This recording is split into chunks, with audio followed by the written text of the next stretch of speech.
Hey, coucou tout le monde, j'espère que vous allez bien. Bienvenue en Cuisine avec Brigitte. Et oui, bienvenue sur ma chaîne YouTube où je te propose toujours des recettes pour te régaler sans aucune culpabilité. En tout cas, si tu es nouveau sur cette chaîne, tout d'abord bienvenue à toi et surtout n'hésite pas à t'abonner et à activer la petite cloche. Ah, la petite cloche, pas la petite cloche. La petite cloche pour être informé dès que je mets une nouvelle vidéo. Bon, en tout cas, aujourd'hui, on va s'atteler à une recette où il y aura en fin de compte deux recettes dedans. Oui, parce qu'il va y avoir la recette du plat lui-même et de la sauce qui l'accompagne.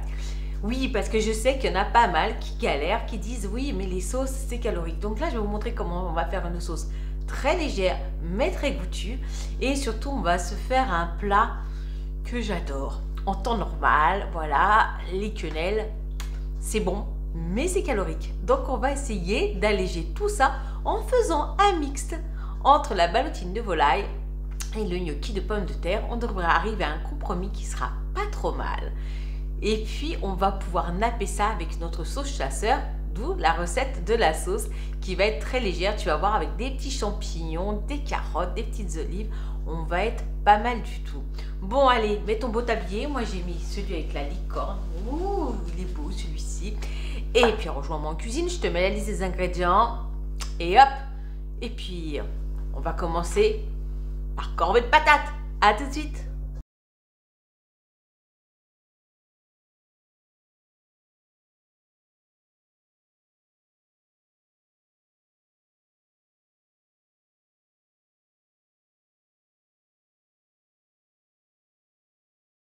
Comme tu as pu voir dans la liste des ingrédients, tu auras pour la sauce et tu auras pour les quenelles. Là, j'ai décidé de faire des quenelles de volaille, mais tu peux le faire avec du poisson. C'est très très bon aussi. Donc là, comme tu as pu voir, je mets de la patate et je mets aussi un peu de farine. Je ne sais pas si tu avais vu, mais j'avais fait une recette de gnocchi de pommes de terre carottes. C'est très sympa. N'hésitez pas à en faire. C'est très bon, c'est très léger. C'est un pur délice. Donc là, comme c'est une recette pour deux, je prends une pomme de terre qui fait 150 grammes. Du moins, elle fait 160, mais quand j'aurai épluché, je pense qu'elle fera 150. Voilà. Je vais la couper en petits morceaux et je vais la mettre dans un bol allant au micro-ondes pour pouvoir la faire en purée. On se retrouve tout de suite après.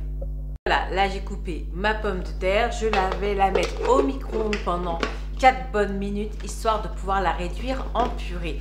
Cette recette, je la fais avec des pommes de terre et un peu de farine. Oui, je mixe deux sources de féculents, mais vous inquiétez pas, avec les quantités, vous serez à l'équivalent au niveau calories de si vous aviez pris 50 grammes de pâtes sèches ou 50 grammes de riz sec ou l'équivalent de 180 grammes de pommes de terre. Par contre, cette recette, vous pouvez très bien la faire sans les féculents, mais ça sera alors une ballotine de volaille toute simple, mais elle sera très très bonne aussi, vous inquiétez pas. Allez, je vais mettre à chauffer mes pommes de terre. À tout de suite. Voilà, ma pomme de terre a cuite. Je l'ai écrasée, vous voyez, à la fourchette là, pour faire une écrasée de patates. Et je garde de côté. Je vais la laisser refroidir parce que je vais l'intégrer tout à l'heure. Donc là, ce que je fais, c'est que j'ai pris mon poulet, donc 150 grammes de poulet. Je vais le couper pour pouvoir le passer au mixeur parce qu'il faut en faire vraiment une chair très très fine. Comme tu as pu voir, c'est une recette pour deux personnes.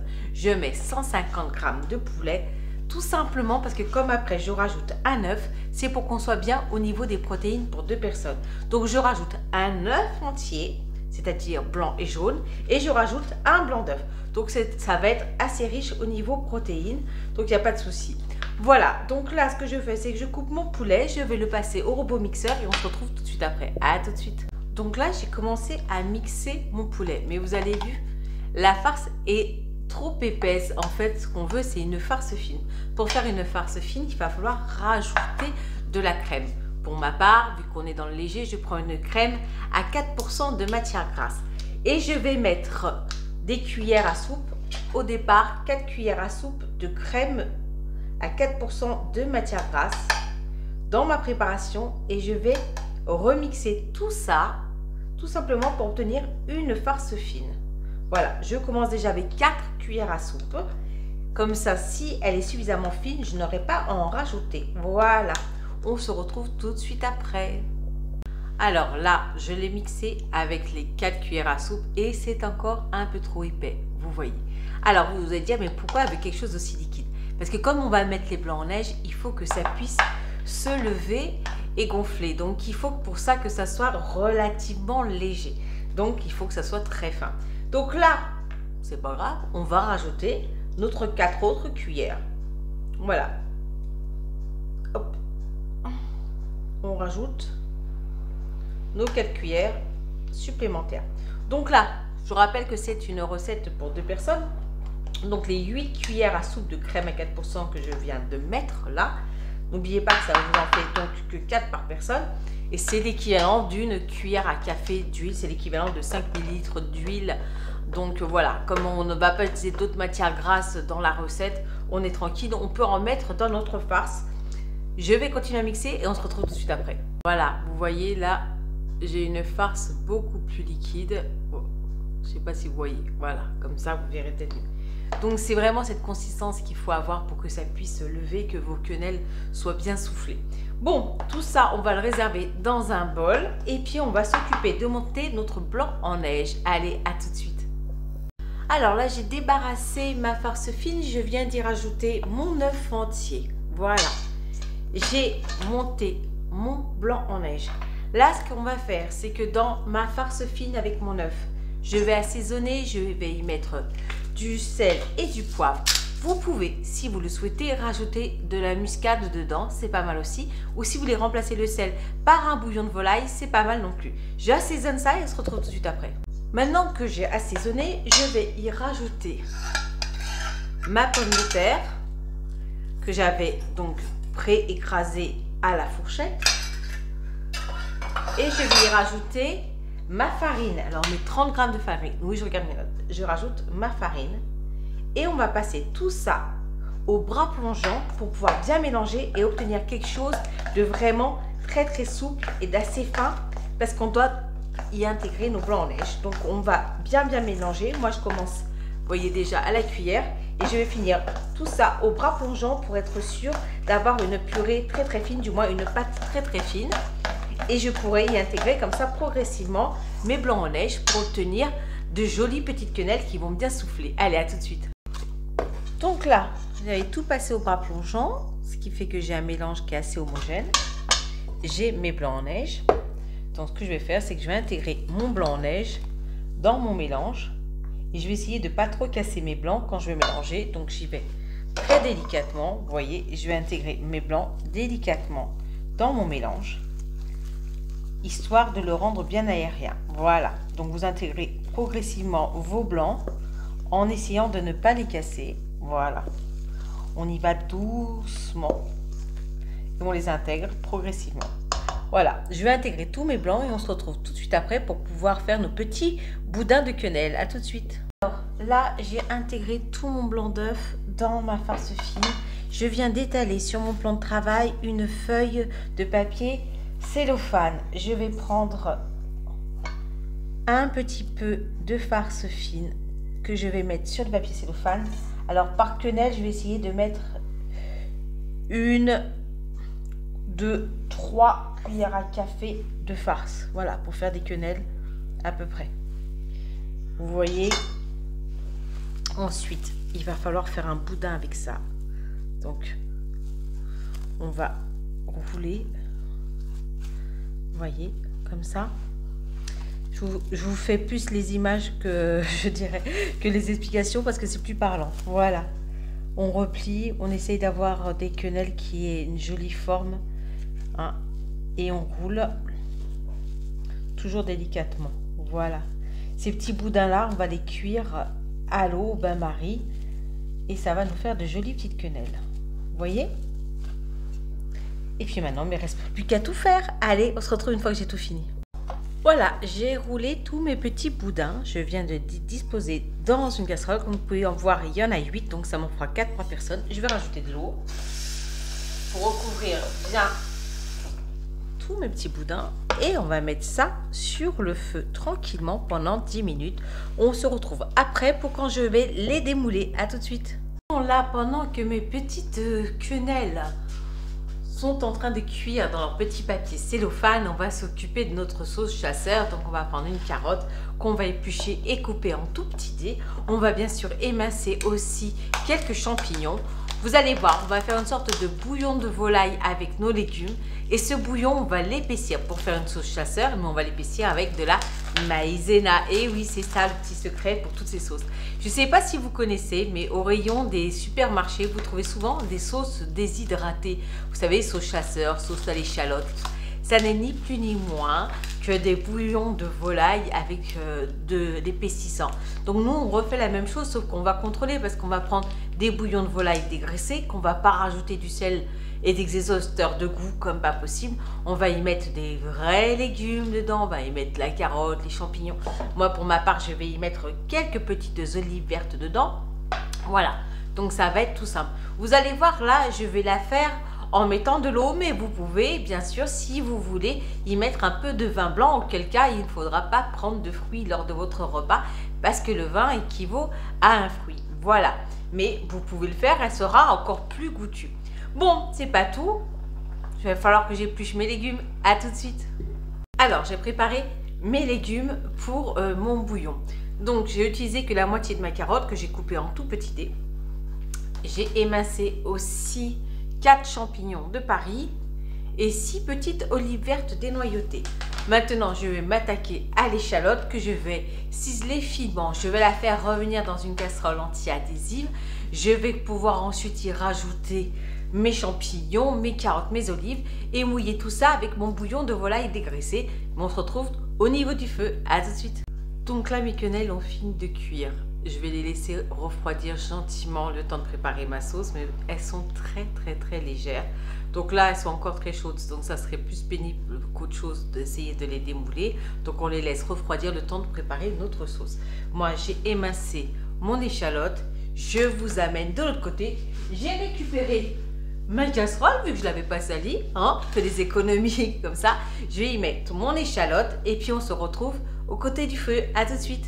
Mais avant toute chose, je vais préparer mon bouillon de volaille. Donc là, j'ai mis 30 centilitres d'eau, ou si vous préférez 300 millilitres, ou si vous préférez 2 verres d'eau à peu près. Voilà. Et j'ai pris mon bouillon de volaille dégraissé. Je vais faire chauffer tout ça au micro-ondes pendant une bonne minute. Et ensuite, je vais mélanger, j'aurai mon bouillon de volaille. À tout de suite. Donc là, mon échalote est au fond de la casserole. Je l'ai fait revenir un petit peu, comme je vous disais, sans matière grasse, étant donné que c'est une casserole anti-adhésive. J'ai préparé mon bouillon de volaille au micro-ondes. Voilà. Et là, pendant que mes petites échalotes sont en train de revenir, je vais rajouter mes lamelles de champignons. Voilà. Hop, on rajoute les champignons. Alors, on ne va pas saler notre sauce parce que je vous rappelle qu'il y a quand même pas mal de sel en général dans les bouillons de volaille. Donc, on ne va pas saler plus.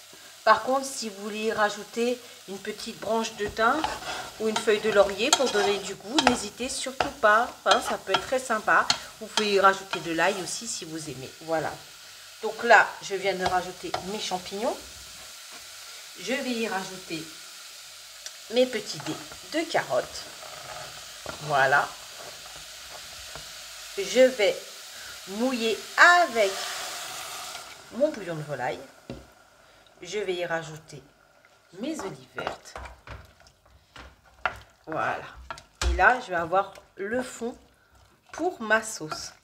Donc, je vais laisser gentiment les champignons perdre leur eau et les carottes cuire tout doucement. Donc, je vais laisser sur le feu comme ça pendant 10 bonnes minutes. Et on se retrouve tout de suite après. Alors, pendant que mon bouillon est en train de gentiment cuire, vous avez pu voir, j'ai commencé à démouler mes quenelles. Là, j'en mets donc 4, c'est 4 par personne. Je vais vous montrer comment les sortir facilement. Vous prenez là tout petit boudin. Vous pouvez soit vous amuser à tout dérouler, soit vous faites comme moi, qui suis un peu feignante. Je coupe le bout. Vous voyez, là, le bout du cellophane, tout simplement. Hop, avec le ciseau. Et derrière, voilà, j'écarte bien ici. Et derrière, je vais pousser gentiment pour faire glisser ma quenelle. Voilà, ça m'évite d'avoir comme ça tout simplement à retirer tout le cidre. Et vous voyez, elle vient toute seule. Voilà. Allez, je vais finir les autres. Et après, on va s'occuper du bouillon pour le transformer en sauce.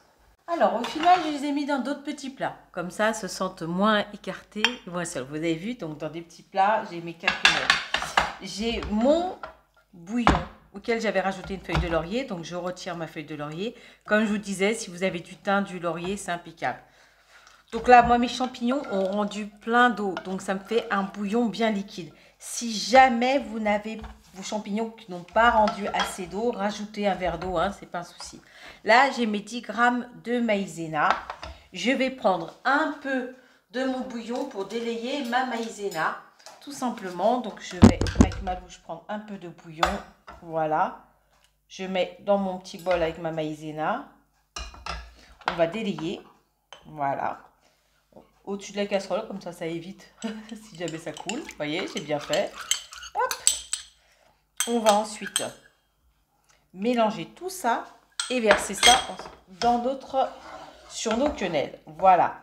Alors, je ne remets pas sur le feu parce que ce qui va se passer, c'est que ça va cuire au four. Mais si vous voulez ne pas les cuire au four, vous pouvez faire épaissir votre sauce chasseur sur le feu. Il n'y a aucun souci. Donc là, je prends mes 2 ramequins. Et je vais napper de sauce chasseur. Voilà, tout simplement. Et là, on va être bien. Ah, on pense bien à rajouter nos petits légumes. Si vous voulez, vous pouvez gratiner avec du fromage. Hein, si vous voulez rendre ça encore plus gourmand. Moi, pour ma part, là, on va faire ça vraiment de façon traditionnelle, non gratinée. Et puis, vous allez voir, vous voyez, là, on est bien. On a des ramequins qui sont bien remplis. On essaye, comme je vous disais, de répartir les petits légumes. Et puis, on va être pas mal. Hein, on va mettre ça au four. Et puis, on se retrouve tout de suite après. À tout de suite. Après 20 minutes au four à 220 degrés, nous pouvons sortir ce chef-d'œuvre du four. Ces magnifiques quenelles de volaille à la sauce chasseur avec les petits légumes qui vont bien dessus. Vous voyez, elles ont quand même bien gonflé. Hein. C'est l'avantage de les cuire au four dans le bouillon, c'est qu'elles gonflent encore un peu plus. Et là, on va être au top. Donc voilà, je t'ai prouvé encore une fois que la gourmandise n'est pas un vilain défaut parce qu'on a réussi à faire des quenelles de volaille avec une sauce chasseur. Et si tu avais acheté dans le commerce et que tu mangeais 4 quenelles du commerce avec de la sauce, je suis sûre que tu exploserais un peu plus le compteur des calories. Voilà. Bon, en tout cas, j'espère que cette recette t'aura plu. Moi, j'ai eu beaucoup de plaisir à la partager avec vous. Je vous dis à très vite pour de nouvelles vidéos et je vous fais d'énormissimes bisous. Ciao, ciao.